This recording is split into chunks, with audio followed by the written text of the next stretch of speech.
Hey, what's up, Unbroken Nation? Hope that you're doing well wherever you are in the world today. I am super excited to be joined by my guest and one of my mentors, Akbar Sheikh, who is on a mission to help people give more to make more and vice versa. Akbar, my friend, how are you? What is going on in your world today? Hey, man, appreciate you having me. That's it. Like you said, man, just every day, same goal, help people make more to give more. And that's our compass. That's our North Star. I love it. It's so beautiful and powerful. And for context, so people understand, I'm a firm believer in coaches. I have a fitness coach, I have a business coach, I have a mindset coach, I have a speaking coach. I have everybody because the one thing that I know about my life is I actually don't know anything. And so I'm always looking at and trying to measure people who are simply one step ahead of me who can help me on my journey. And that's how you and I connected. So I'm really excited about this conversation because you're actually the first one of my coaches I've had on the show in our over 100 episodes. So before we dive in and we talk about a lot of your journey and kind of our parlay, tell everybody a little bit about you, your background, your history, and create some context so the people listening, the Unbroken Nation, know who you are. Yeah, man. Well, it's been a crazy ride, so I'll try to make it. I'll try to give kind of the Cliff Note version of it. Listen, man, kind of a normal life. Grew up in, born in San Francisco. Grew up in Connecticut, and pretty good, healthy. I don't know what you want to call it, middle class kind of life. House, big backyard in Connecticut, blah blah blah. A couple of siblings. Had a lot of fun running around, chasing rabbits in the backyard and stuff. Listen, got to college, pretty good guy, nice guy, nice habits. So like a good boy, that kind of, not like a troublemaker. After college, I was bred in an entrepreneurial family, generations and generations of entrepreneurs. So my whole life, it's not like I ever really had a choice on what I was going to do. Even when I was in first grade, we had an assembly and everybody had to be like, you had to go up to the theater and you had to tell the whole audience, what is it that you want to be when you grow up? And someone's like, I want to be a fireman. I want to be a policeman. I want to be an astronaut, like the typical kind of answers you get from people in first grade. And I said, I want to be a businessman. And everyone started laughing because it's just not something you hear. I mean, like, it's been ingrained in me since birth, basically, that you're going to be an entrepreneur. So here's the thing. After college, during college and stuff, I'm doing some, little side gigs and stuff. But after college, I really go into business. And it was the family business. It was retail.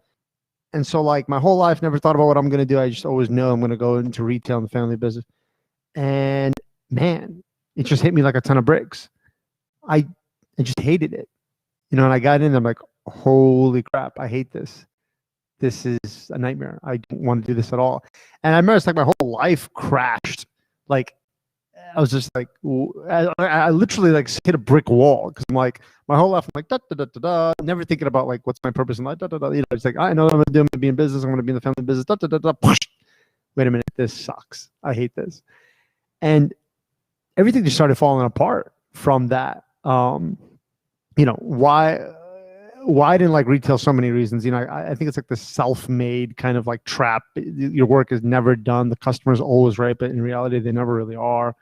It was just kind of a nightmare setting, kind of like this weird prison that you're stuck in. Anyway, dude, I started getting into like bad habits. I was lost. I gained weight. I started developing bad, terrible habits. All different types of bad habits. We'll keep it PG, but let me tell you, all different types of bad habits. Whatever spirituality I had, I lost it. I wasn't praying. I wasn't spiritual. I got involved in toxic relationships, both intimate ones and both with friends. And my life literally just fell apart to the point where I ended up in the hospital from partying too much. I mixed a lot of things that they didn't teach me. Well, no, they did teach me in school, but I mixed a lot of things you were not supposed to mix, and I ended up in the hospital half dead. But I didn't die, and God saved me. And then everything changed. I took that second chance real seriously. I lost 50 pounds. I went organic. I dropped all my bad habits overnight. I got out of all my toxic relationships. I was in a terrible marriage as well. What else did I do? I started doing yoga. I started getting spiritual, started praying. And, I just totally rebuilt myself as a person. Only then did I start finding success after years and years and years of failure. And then, long story short, here we are as a, we used to, it's kind of a cool little story. We used to live in an electrical closet on a bunk bed with my brother in San Francisco Bay Area. And now, thank God, we've become like a top 1% global coach. And with the North Star being helping people to make more in order to give more. So that's a long story short. Yeah, well, and I'll say this, you don't have to keep it PG unless you want to. Your life, your story, my friend. I have a lot of admiration and appreciation for that. As many of the Unbroken Nation know, Yeah. I was 350 pounds, smoking 2 packs of cigarettes a day, drinking myself to sleep, destroying my life. And, fast forward 11 years later, here I am talking to you. And, I think what's really fascinating is I had entrepreneurship tendencies from the time that I was a little boy. At 8 years old, I was knocking door to door selling stuff for the Boy Scouts. And then by the time I was 12, I was selling drugs. And by the time that I was 20, I was selling for a Fortune 10 corporation. So in a sense, kind of entrepreneurship has always been ingrained in me deeply. And it feels like to me the passage to kind of creating the life that you want to have. And that's different I don't think everybody has to be an entrepreneur, obviously. But in this process, man, one of the things that I think is fascinating is, this idea that we often succumb to so many of the vices we have in our life, to so many of the opportunities that don't make our life better, to food and drugs and women and cars and clothes or men or, whatever it is that your vice is. What was happening in your life where you looked at it and you measured and you were like, you know what, I'm actually going to change? Because here's the truth, man. And I think you'll agree with this. Most people, they look at their life and they'll say, I'm going to change tomorrow. Right. What was happening for you where you're like, you know what, I'm going to do this. I'm going to take this thing seriously. Yeah. I mean, I'm going to answer that, but I just had a quick thought that I wanted to share actually. And because I think it's really helpful. On this topic is because I was recently in Sydney for 8 months, and I know that sounds awesome, and the parts of it were totally awesome. But I want to give a practical tip to people who are suffering right now. A lot was going on in Australia. My daughter had a freak trampoline accident, and she broke her leg in not a regular break, but a freak break where she actually went through the growth plate, and doctors are scaring us that she might never walk properly again. It's a freak accident. They were shocked. They said that people get this are usually in a car wreck. Like, what do you mean she was on a trampoline? And that happened. Some of my very close family had some very personal, very serious health issues that I'll keep private for them. My business was hurting because of the environment that I was in Australia and the time zone difference. It was very challenging to work in that time zone because by the time we wake up over there, everyone here is ending their day. And it was actually just the environment. You see, I was living, and I actually love my in-laws, to be honest with you, but I was living with them. And that for me wasn't the ideal environment because it's not my space. And it wasn't, you see, like people, I have a nice office, and I say that by design because this is my laboratory where I can create marketing campaigns, customer service, sales. It's an environment where I thrive. There's a view of the water, which I really like. There's high ceilings, which I really, it's very much curated to cultivate my creativity. And I didn't have that over there. And so that environment that I was in was not good for me. It wasn't helping me create. It wasn't helping me get to work. I hated my office over there. I only had like an opportunity to have like one place, and I hated it. And because of the environment that I was in, that toxic environment, I actually, like, I'm a totally different guy now. Like, I pray, I'm pretty God-fearing, pretty religious. I don't really have any of those, like, those typical vices. Dude, I wanted to, like, for the first time in I don't know how long, dude, I wanted to go drink. Like, I wanted to go drink. I don't believe, all due respect, but I don't believe in like some of the typical alcoholic kind of thought process that you're kind of always an alcoholic and it's one day at a time. I don't. Just from personal experience, I dropped it cold turkey, and I don't think about it like that at all. But dude, because I was in that toxic environment, I started chewing tobacco. I went to the gas station several times to buy a pack of cigarettes because I used to be not a chain smoker, just a regular, I guess, pack a day smoker. And I stopped myself a couple of times. I went there and literally paced around the gas station. I thought they might call the police because it was kind of shady because I'm looking all bugged out, right? Because I'm like frazzled and I'm pacing around the gas station. Okay, don't buy the cigarettes. Don't buy the cigarettes. Don't buy the cigarettes. And luckily enough, my God-fearingness is now deep enough and I've practiced enough where I wasn't going to buy a drink. Did the thought cross my mind? Absolutely. But that kind of really was not going to happen. But it was getting kind of dangerous. Like, okay, dude, oh my God, I'm gonna start drinking. And I started smoking some cigars and chewing tobacco. And I started drinking like 6 cups of caffeine a day, which I never really did before.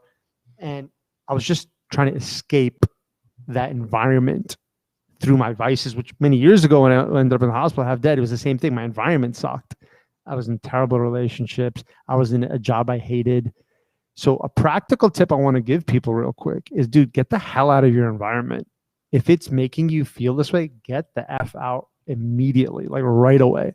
Like, I don't care. Just do whatever you got to do. Get out. You know, if you're living with someone who's driving you nuts, a roommate, get out. Oh, you can't afford it? Too bad. I don't care. Like, go somewhere else. That's cheaper. Figure it out. Like, you're going to keep hurting yourself, and you are a product of your environment. And if you're not thriving there, you need to leave and get up. And it's hard and it's a bold move, but what I can promise you is you're going to be much better off. Otherwise, you're going to keep suffering. So that's just like a little tip I wanted to give people. Yeah, I agree with that. And there are people who I know for certain will hear this and they will push back and they will come up with all the excuses in the world for why they can't. And the truth is, I resonate. I'll be the first person to raise my hand and be like, I understand that place where the suffering has just become the norm. And I think that there's something innately human about that to a certain extent, in which we, for lack of a better term, do invite suffering into our lives. But I would argue that the same effort and energy that it takes to destroy your life is the same energy and effort it takes to build your life. And so much of it, I believe, lies within the way that we're talking to ourselves. And I'm curious about this, if you'd be open to sharing it. What kind of conversation were you having with yourself prior to making this massive change in your life versus the conversation you have with yourself today? I mean, I'll never forget it. I was at the hospital, and I told my parents, which is kind of like really embarrassing.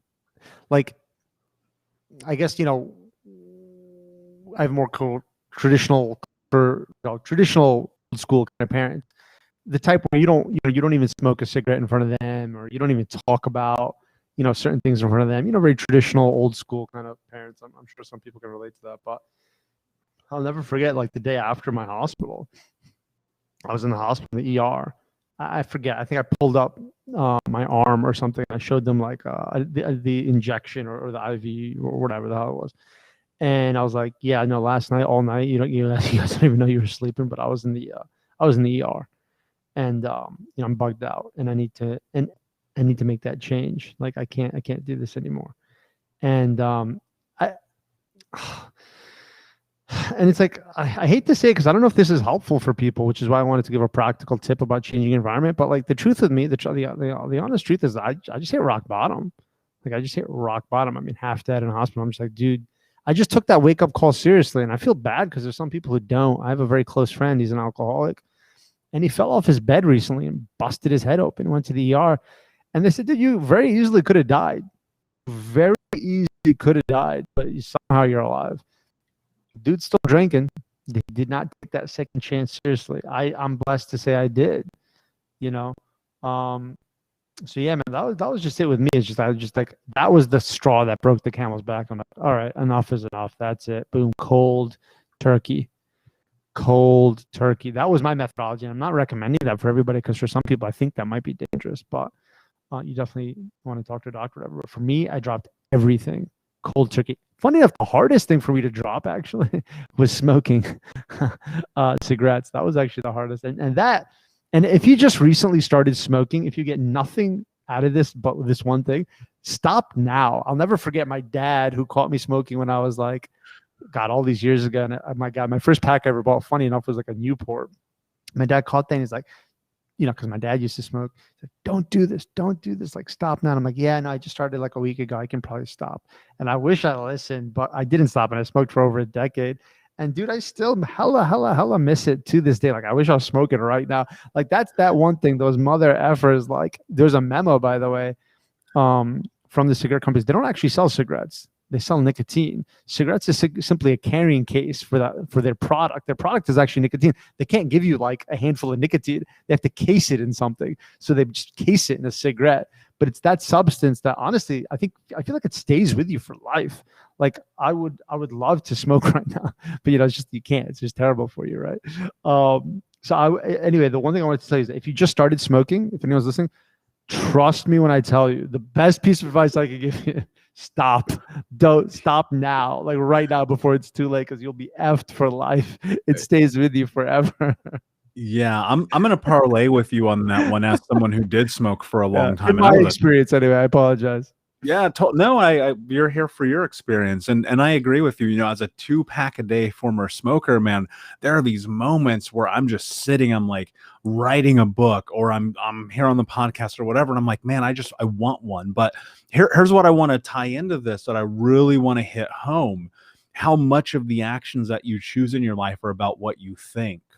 What is it about the way that you think that you have disallowed yourself from really stepping deep into those vices again? Because I do think that at some point it's almost entirely, if not entirely, choice based. So what kind of language are you using with yourself when it comes to creating and having the life that you want to have right now?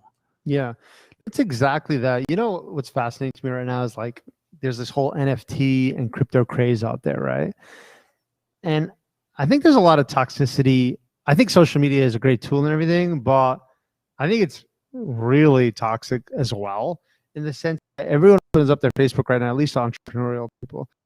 They're following certain people, and they'll see nothing but, oh, I just sold this ape for $50,000. Oh, I just sold this mutant ape for $150,000. Oh, I just, tripled my money in crypto in 5 minutes. And it's like, that's a very toxic thing to see, because it's very triggering for FOMO. And then what happens is people just dump and lose because they don't know what the hell they're doing. It becomes like a lottery thing. And it's funny actually. I'm not like a big Gary Vee fan, but funny enough, I have a picture of me and him, like I'm not hugging, but anyway, we're hanging out or we're just posing together. I have a big picture of him here in my office. And it's funny because I'm not like a big Gary Vee guy, but he just recently tweeted something that was so cool.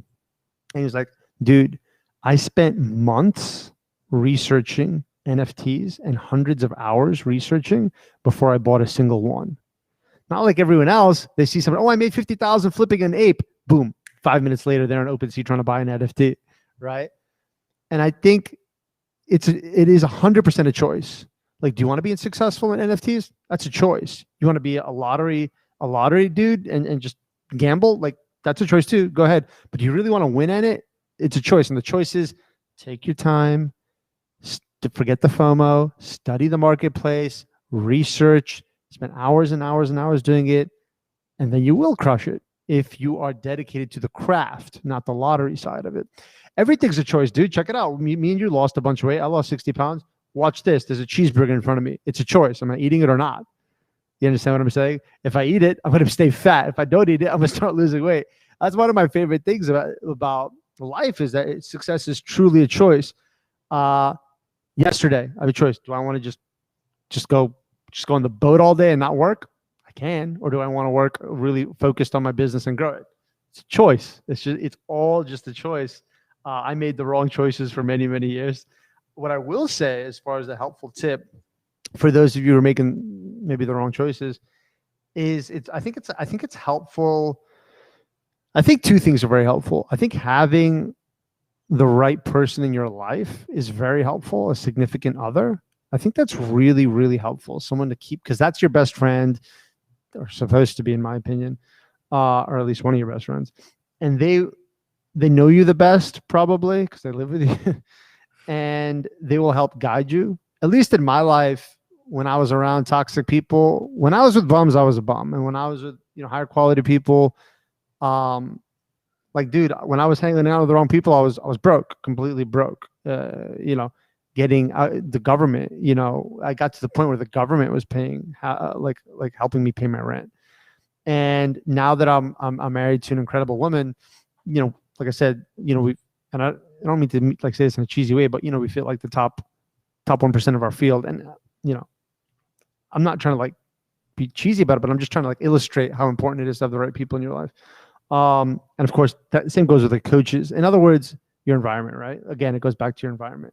The other thing I was going to tell you is how to make that change. I developed, and this is kind of interesting, and I don't hear, you don't hear people talking about this much, but I kind of developed a fear of bad choices. Like I thought if I'm going to, and this isn't health, I don't think this is a healthy way to do it. I'm just being honest about the way I did it. But like I viewed a cheeseburger, like if I eat that, dude, I'm going to have a heart attack. I'm not recommending this methodology at all. I'm just telling you how, like some of what I did. But, I was fearful of bad choices. I made myself fearful of bad choices. And that was really powerful for me, for sure. But yeah, that's just some of what I went through. I think there is, and I'm actually in the same boat as you, because I remember distinctly when I quit smoking, I was like, the next cigarette you have is going to end your life. And Really? and that's what I started putting in my head. And it was cold turkey, and it was hard, man. It was so hard. And it's not that I hadn't quit 3,000 times before that, right? Everyone always, that's the joke, right? My last cigarette's always my last cigarette. And I found myself just constantly, it wasn't just that, but it was the food, it was the addictions, it was all of those things. And part of it was the fear. And what I'm curious about, if this rings true for you at all, is I was afraid of the potential that I had to have success in my life, because the only thing that I ever saw was the opposite of that. Growing up in the hood, being homeless, living in HUD housing, living in trailer parks, like the whole nine, man. And I would just see life and I go, this is what it was supposed to be. I'm settled on the idea that my life will never be anything greater than this, and so be it. And so it was also fear that kept me trapped. But my fear was the fear of success. And I think this happens quite often. You see it, especially, I mean, I'm with entrepreneurs all the time. I'm with coaches all the time. I'm with people all the time who don't understand how important it is that it first starts with them giving themselves permission to be successful. Have you found that to be a part of your journey as well? Totally, man. I mean, people just come up with all different types of excuses. I had a consult with someone this morning, and they're like, "Dude, I don't want to sell anything." Dude's made good money in e-com. All right, so now he wants to kind of coach people on how to do the same.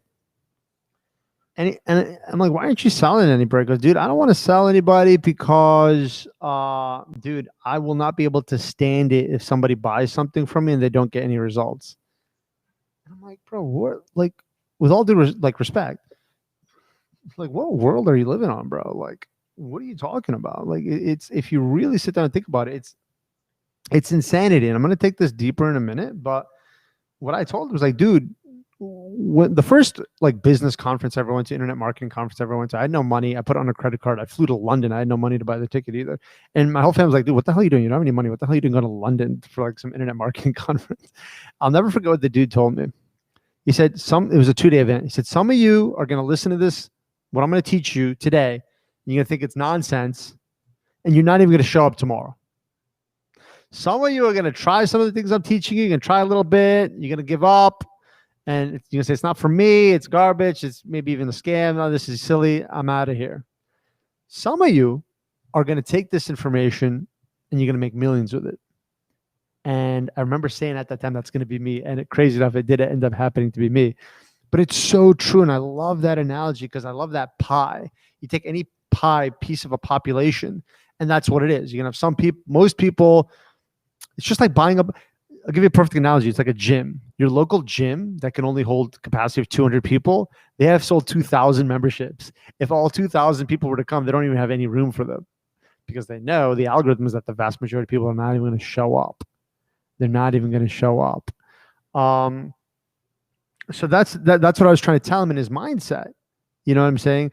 And he texted me later, goes, bro, you totally changed my whole mind. You changed the way I think about everything. I can now sell. Like he said, like, I feel like the chains are off and I can sell now. So in other words, I think that you are your biggest enemy, but I'll take it a step deeper. Okay. And this is for my spiritual people out there. And I'm not here to preach, man. I'm just telling you what I believe. But I truly believe if you are, additionally, if you're an entrepreneur, for example, or really anybody, but let's just say an entrepreneur, and your aim is to make this world a better place, well, then guess what? You got a big target on you. You want to know who that target, who's pointing that target at you? Well, think about it. Who is the one being that does not want you to do good at all? There's something out there that their job 24/7, they don't eat, they don't drink, they're not married, they don't use the bathroom, they don't watch Netflix, they don't do anything. 24/7, like a machine. They have one goal, and that is to make sure you do not do good things. And that's the devil. The devil's job, the devil's promise to God is, oh yeah, you think you created man, you think man's so great, watch my life's mission is to corrupt your creation. Because the devil didn't want to bow down to humans. He said, no, humans are made from mud, I'm made from fire, ego. And so he dedicated his life to corrupting us. So to me, I feel, this is my personal opinion, shiny object syndrome, imposter syndrome, anxiety, these are kryptonites for entrepreneurs. The whole game is 90% mental. Like people are like, oh, dude, give me the funnel, blah, blah, blah, blah, blah. Yeah, I got great funnels and all that stuff, sure. But the whole thing is 90% mental. Guess who else knows that? The devil. I think all these things are from him. That he puts all this in our heads. Why? Because he knows that if our minds are not, we got all this mind trash, we're not doing any good. How many people out there are not getting enough clients? How many people out there, their business is stuck? How many people are just not doing well because of all the mind trash? You know, the only way we can do more good is to get more clients. The only way we can do more good is to make more. Every month I build a community center. Every single month I fund the entire construction of a community center, or we rebuild one that got destroyed due to a flood or whatever. That's not going to happen unless we're making good money. I got to fight my mind trash all the time. I'm boxing with the devil all the time, right? Sometimes he makes me feel like, dude, I don't want to do this business anymore. F it. I'm going to go buy crypto. Like, forget this shit. Like, I don't want to coach anymore. I'm going to go buy crypto. You know what I mean? Like, you don't think these thoughts don't come in my head? Of course they do. So I think it's good to know our enemy and good to know that, so we know, so we know what's happening, and then we can learn to combat that. And I hope that helps people. Yeah, I think it's such a great point. And I think whether you're religious or not, that's a side point. I think more so it's really about leveraging and understanding the thoughts that you make. Like, those are everything. And I say this every client I teach, every time people listen to this podcast, I always say it: what you think becomes what you speak become your actions, and your actions become your reality. And if you allow yourself to be poisoned by negativity, that's going to be your life. If you wake up in the morning, you put your feet on the ground, you're like, I hate my life, your life is going to suck, because you're not going to do things that move you towards the direction of having the life that you want to have. And when I wake up in the morning, every single day, I put my feet on the ground and I'm grateful that I'm here despite the chaos of my existence. Yeah. And I say, I am the one in control of my future. I am the one in control of my life. I am the leader of my life. And that helps me so much because, dude, let me tell you this, nothing on planet Earth brings me more joy than laying in bed, smoking a joint, and eating chocolate cake. But how do you change the world if that's the only thing that you're focused on? Because my mission and my goal is to end generational trauma in my lifetime. So if I'm getting fucking stoned all day, eating chocolate cake, not taking care of myself, I wouldn't be here talking to you right now. And that like, I'm not saying it's easy, because it's not easy. Like, the drive to create the life that you want to have. I mean, I've been working at this for 11 years. We've only known each other for one, right? Think about that, right? It takes forever, and you know this, to create the life that you want to have. One of the things that I think is really beautiful about the way that you step into and think about the world is through this aspect of giving more. And you talked about it just briefly about rebuilding community centers, but I know that you do so much more. Can you talk about the shift in your ideology and the way you think about not only just business, but because it impacts your life, talk about that shift in which you decided to become philanthropic in the level in which you are. And also, because I think it's really important, can you talk about the impact that it's had on your life? There, I don't like wearing these name brand shirts, like a big swoosh or like a big, I don't know, whatever, Gucci or whatever, because I'm like, dude, what am I, a schmuck? I'm gonna pay you whatever, 100 bucks for a shirt, and then I'm just gonna walk around marketing your brand. I'm paying you to market your brand. And what the hell do you stand for? Like, what the hell does like Reebok stand for example's sake, right? Or Gap. What does Gap stand for? I remember going to the Gap store, and like we're going shopping for my kids, and it's all big Gap. I'm like, why the hell would I pay $50 for my kid to be your walking billboard? You should be paying me. Like, you should be giving it to me. Like it makes no sense to me. I think it's the most absurd thing in fashion, by the way. I think it's the stupidest thing out there, to be honest with you. I get the posers out there, who wear a big Gucci. Like, I get that. I don't get the people who wear a big Gap or some shit like that. Like, what does that mean? Like, why are you renting out your space to say Gap? It's just, anyway, that's a little rant, but the point is, I actually have one Nike shirt because I really like the message. So I will rep that, and I will market that. And so the Nike shirt says "Built, Not Born," and it's a fascinating conversation, I think. And by the way, I mean, no disrespect to anybody, like if you wear a Gap shirt or whatever, but that's just my ranting. But there's this debate we had in college, like, are you born an entrepreneur or are you built into one? In my experience, I think you're born into it. Personally, I think that you're born with some of those traits. My whole family's like this, dude, to be honest with you. We're all like philanthropic and giving and stuff. I kind of just grew up in that environment. That's kind of just genetically what our family's been like for generations. To go deeper than that, it's about satisfaction. Like, when I first started making money and stuff, like, yeah, I bought some fun toys. You know what I'm saying? Like, I bought a Bentley and stuff like that. But it's like, now it's like, oh man, like, that's cool and everything. But you know what I'd really like is like the new Bentley SUV, for example's sake. In other words, it's like, it can get to a point where those things start losing their luster a little bit. And I think the high that remains is the high of giving.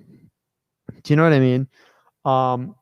To me, that's the best high I've ever experienced. Is like just today, I sent pictures to my family. We have a family like chat group of like some of the construction of a new community center we're building. And dude, it felt good. You know what I mean? It felt good. And so it's like, even if I go out of, like, to the point of this, even if I go out of business tomorrow, now let's just say I go bankrupt tomorrow. You know what? I don't really care, because you know what? We've done good. Like, we did our best, and we've built community centers. We've built water wells. We've given the gift of vision to blind people. We've sponsored orphans. Like, we did some good in this world. You know what I'm saying? And that, nobody can take that from me, because that's already done. Those orphans have been sponsored. Those eye surgeries have been paid for. Those meals have been fed. You know what I mean? Like, it's done. Those wells are built and water's coming out of it.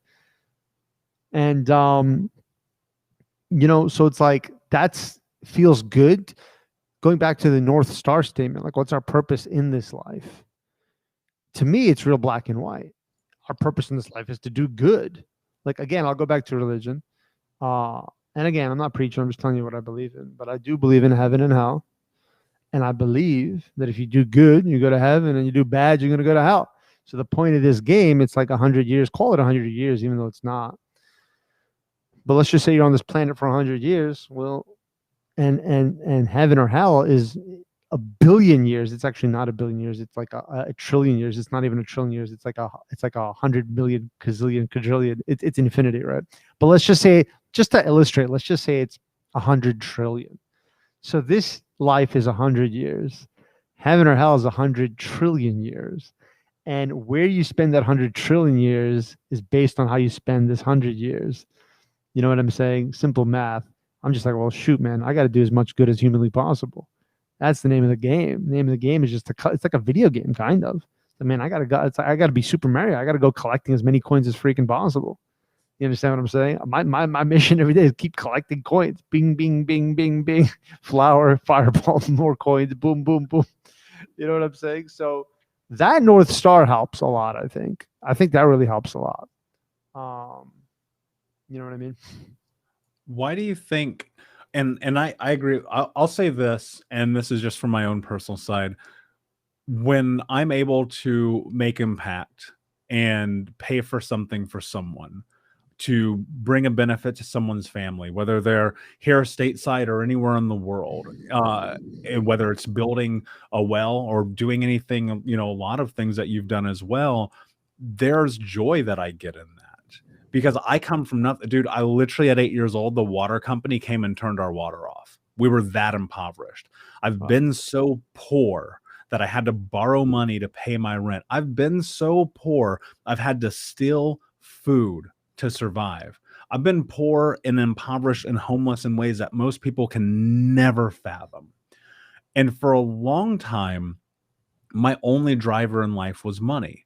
That's how I ended up working for a Fortune 10 company at 20 years old with no high school diploma and no college degree. I was like, I will figure this out. And then what happened is I got money and I used it for all the wrong purposes. And that really, really destroyed my life. And I think what's fascinating is that as I've grown, not only as a person, as a leader, as a coach, as all the things that I do, I've become more and more comfortable with the idea that you cannot actually create impact in the world without money, because it's the currency for, if it were gummy bears, I'd be like, I want gummy bears. Like, how do I do that? But it's not. Why do you think that people are so, and my experience, let me preface it this. My experience of getting to a place of comfort with what I just said was a battle, dude. It was a fucking battle to be okay with the fact that you are allowed to have financial stability in your life. I was living paycheck to paycheck, making $150,000 a year, right? Because I didn't know any better. And I only was like, how do I sabotage it? How do I sabotage it? Not having those words then, but now certainly, over a decade removed from that. But what I'm curious about is two parts. One, why do you think people struggle so much with money? And two, why do people struggle with the idea that they have to stay poor to create impact? Yeah, man, I love that. I think there's a couple of things, and one of them I don't think is talked about a lot. First of all, and I don't know how helpful this is, but I'll just quickly talk to you about like what my relationship with money is. Very, very different. It's because I grew up with a lot of money that went through these hands. Like I told you, my family's in retail. My dad was the first guy to bring the dollar store concept to Connecticut. So on the weekends or whatever, ever since I was a kid, I would be cashiering. I mean, like Christmas Eve, doing $20,000 in one day. It's like constantly. And back then, dude, people didn't really use credit card at all. Actually, funny enough, it's the opposite now. Everyone's got Apple Pay or whatever. But back then, it was all cash. So very rarely, did someone use a credit card. So I have, since I was a kid, I've always been transacting with money. You know what I mean? So I've always been very comfortable with it. Now, there's something interesting that I want to actually blog about or whatever. And it's the headline is fellow people of color, lend me your ear. Because what I've noticed about a lot of immigrants or people of color, they've immigrated. They're the previous generation, migrated to America. For example's sake, we're in America, so I'll just talk about that for a second. They came to America to live a better life because wherever they came from, my parents came, were born in Africa, for example's sake. Wherever they came from, things were not going that well. People come to America for better opportunity. So think about that for a second. Generally speaking, a lot of people who come to America are coming because they're not in a great situation. They want to live a better life. So the kids are growing. So those, let's just call them parents for now. Those parents, they had it hard in their old country and they had to struggle and save. So they come to America and now they're very frugal, very frugal. By the way, this is my own kind of hypothesis. In my own observation, they're very frugal. Okay. And that because they're used to living in the old country was a struggle. And then that frugalness, that scarcity mindset transfers over to their kids. You see, I grew up in America. And I saw firsthand. You see, when my parents got here, they grew up. They were born in Africa. Then they moved to England. Then they came to England. They came here from England to New York in the 70s. When my dad came here with his brothers, it was winter, and there was a big Lincoln Town Car, one of my favorite cars. I should actually buy one, but it was snowing, and there's a Lincoln Town Car got stuck in the snow. And my dad and a couple of his brothers sat on the trunk to put weight on the trunk, and the dude got unstuck. The car came out. The guy came out of the car and said, "You guys are awesome." And he gave my dad and his brothers like $1 each or whatever. And my dad said, they just got to America and said, "Man, you can never starve in this country." And it's 100% right. You like, because that type of stuff doesn't happen in the old country. Like, you got to understand something. Like, with all due respect, I'm not trying to be funny or anything. I'm trying to be literal, but you have to be kind of mentally ill to not be able to generate wealth in a first world country. You cannot starve in a first world country. It's impossible. Again, it's just impossible. It's absolutely impossible. In my observation, in my experience. Sorry, you cannot starve to death. You can't, like in other countries all over the world, people die of starvation. You can't do that here. It's impossible. There's too many places that give you food. You go to any church, any religious center, any restaurant. I mean, anyway, you know what to do. Any soup kitchen, blah, blah, blah. But what I've experienced is that, have you ever asked somebody for $5? Be like, "Hey, dude, I need to borrow $5." And that person, "Man, I wish you asked me 5 years ago. I had $5 5 years ago, but then I bought that cheeseburger. And that was it, man. Never got any money after that." You understand what I'm saying? Money is constantly replenishing. It's just that I think a lot of people have a scarcity mindset. And I think they inherited a lot of that from their parents, in my observation. And I just want to make it clear to people that, dude, like, I can literally write, I mean, especially online, it's impossible. I mean, it's the greatest opportunity I've seen in my entire life. I mean, it's like, I don't know how you cannot make money online. It's just, historically, we are the first generation ever to be online entrepreneurs. We're the first users ever to be online entrepreneurs. I mean, this is only the tip of the iceberg.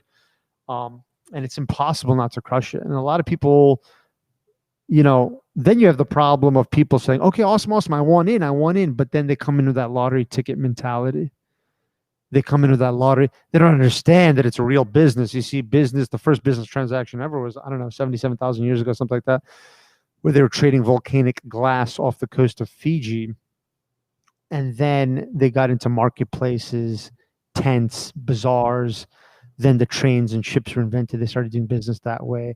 Then they invented mail. Then they started doing business with mail order business. Then retail was invented, and everyone started going to brick and mortar, Walmarts and stuff like that. And now the new mode, so to speak, is the internet, and it's crushing it. It's putting brick and mortar out of business.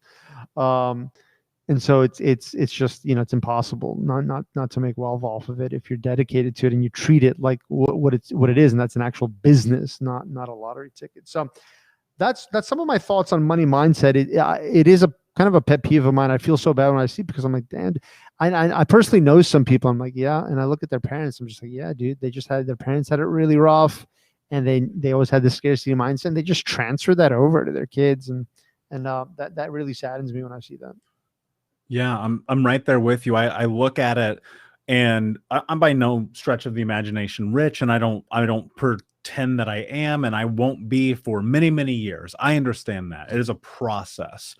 But here's what's fascinating to me. My family comes from poverty, and their parents came from poverty, and their parents came from poverty. And at some point, I look at it just like breaking the cycle of trauma. You're going to have to create massive shifts in your life to go and get yourself out of poverty and change your relationship with money. You're allowed to have money. You're allowed to have success. You are allowed to be in a position where you can take care of your family, take care of your community, take care of the world, right? And the idea that we should ever limit ourselves. And I don't think money, like, money's not your driver. I know that about you. Money's not my driver. I know that about me, but it is the token for which we play the game. And you can't heal children in third world countries or feed children in your city. And you can't help people who are suffering and donate when one of your employees' father has a heart attack and do all these different things if you're poor.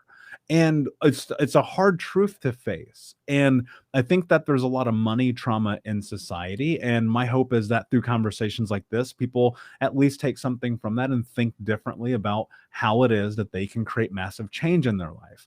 So, Akbar, my friend, before I ask you my last question, and this has been a phenomenal conversation, can you tell everyone where they can find you?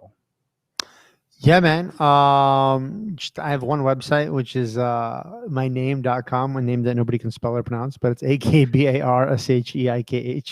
And that's where you could find me at all the goodies over there. Awesome. And we'll put that in the show notes for those who can't find or spell it. And I love that. My last question for you, my friend, is what does it mean to you to be unbroken? I do want to kind of like put a little disclaimer as well. I feel like that. I want everyone to know, because it's like you might, look at me and Mike and be like, oh man, like you might be earlier in the journey than us, right? And be like, oh man, these guys got it figured out, and like they got all the success and they're donating all the stuff, and like I want to be like that, and that's cool. And I'm hope that you can get some inspiration from that. But I really want you to know it very much is a process. And the vast majority of what you see online is a lot of smoke and mirrors. There was a guy driving, I'll just protect his identity, so I'll kind of like switch it up a little bit, but he was driving a Lamborghini, showing everybody online, hey, I'm driving a Lamborghini. Truth of the matter is he had very low payments on it, and he actually couldn't afford the monthly payments, and he had to sell it to someone because he couldn't afford the monthly payments. But everyone's thinking, wow, this guy's so rich and successful. It's a lot of smoke and mirrors out there. And what I want to let you know, even about, and I'll just speak for me, it's still very much a process. That yes, the make more, give more is a mission. Do we struggle with that North Star regularly? Yeah, we do. Like, I'll be totally vulnerable and honest with you. And I think it's important, because I think people need to see like what's real, because I think otherwise people are mostly chasing smoke and mirrors. Like, some of the struggles I go through right now is that like I've become a little numb to things, to be completely transparent with you. Like, for example, you might see some of these trophies back here. When I help a client hit 6 figures, they get a trophy. When I help them hit 7 figures, I give them a trophy. When I help them get 8 figures, I get another trophy. There's trophies all around here. Like they're like, you see, like, it's all like, I can't twist the camera, but they're all over this office. We've helped our clients collectively do over 50 million. When I first got a trophy, I was like, this is for like the Think and Grow Rich dudes, but I was like, Ma, look at this, look at this, look at this. I can't believe we helped this guy hit 6 figures. Oh my God, can you believe it? Okay, I'm going to do a whole Facebook Live. I'm going to do an unboxing. Guys, look at this, look at this. Oh my God, they made 6 figures. This is so cool. Make more, give more. Oh my God. And now, literally, I probably can't twist the camera, but there's literally like just boxes. You can see that there's one big one. There's like a bunch of them over there. There's literally boxes around this office of trophies that I haven't even bothered to open up. Right? Because it's like, at some point, it's just like, I'm sorry, I messed up the camera, but at some point, it's just like, all right, another trophy. Okay. No, congratulations. But it's like, I've actually had clients get offended by it, but it's like, I can't, like, it's just become normal now. It's just regularly someone's hitting 6 or 7 figures, and it's just, I've become kind of numb to it. Unfortunately, and I'll tell you another thing, like, we try to do good charity work every month. So it's like, for example, when I first built my first water well, I was like, oh my God, I built a water well. Mom, Dad, look at this. You're not going to believe this. Look at the picture. There's people, they did not have water before. They had to leave schools and carry buckets of waters and walk for hours and hours, and they don't have to do that anymore. And oh my God, this is nuts. Make more, give more. And now it's just like, just writing another check, mortgage, car lease, kids' school, charity check. Cool. I mean, like I just told you, I got pictures of another community center, the construction that they're building that we funded. It was cool for a minute, but then it's just like, all right, another one. Like, you know what I mean?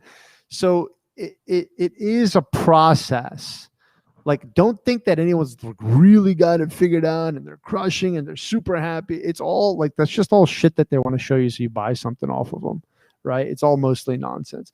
It is a process. And if you're not doing as well as like maybe me or Mike, it's only because you're earlier on in the journey and for no other reason. And it doesn't really matter. It just means that later on you will be, if you want to be, if you decide to be. So I just wanted to put that disclaimer out there that, like, dude, no one's got it all figured out, and it's a journey, it's a process, and the point is to keep having stepping stones and to keep growing and to keep getting closer and closer to that state of nirvana. But I also do believe that you actually truly never achieve that in this life, and then that state of mind is actually only reserved for heaven. I don't believe I don't believe that you ever truly hit that, like, I'm done, everything is the way it's supposed to be, everything is great, like, I don't think that actually exists. But now to answer your question, sorry, I went on that whole rant. So what was the question? Was about Unbroken. What was it? Yeah, what does it mean to you to be unbroken? What is it to me to be unbroken?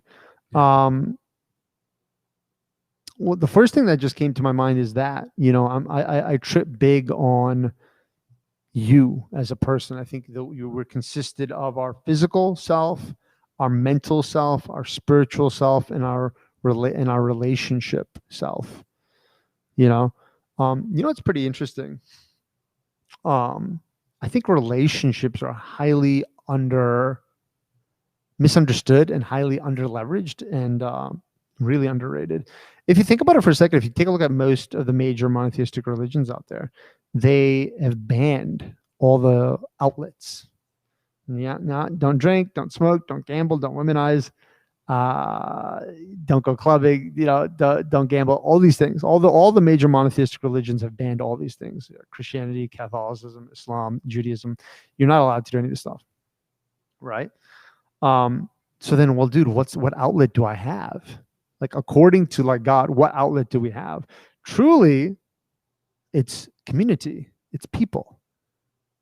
It is people, and that socializing the right way is really our number one outlet. Is so important and key to a healthy life.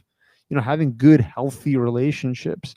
But in order to have healthy relationships, you yourself need to be healthy. Physically, spiritually, mentally, relationship-wise. Before I was broken as a person, when I was broken as a person, I wasn't building any water wells. I wasn't building any community centers. I wasn't helping people make millions and millions of dollars so that they can give more. Okay, I don't really care about the number, dude. I'll be completely honest with you. I just want to know, are you giving more? The answer is yes, we're good. None of that was happening when I was broken. But now, as I've by choice rebuilt myself, I suppose you can say, that's unbroken, and that's what I hope and pray for, that everyone can do to themselves. I think that'd be one of the greatest things you can do. It's powerful, my friend, and thank you for your vulnerability and your beautiful answer. Unbroken Nation, thank you so much for listening. Please like, subscribe, comment, leave a review, tell a friend, and until next time, my friends, be unbroken. I'll see ya. Peace.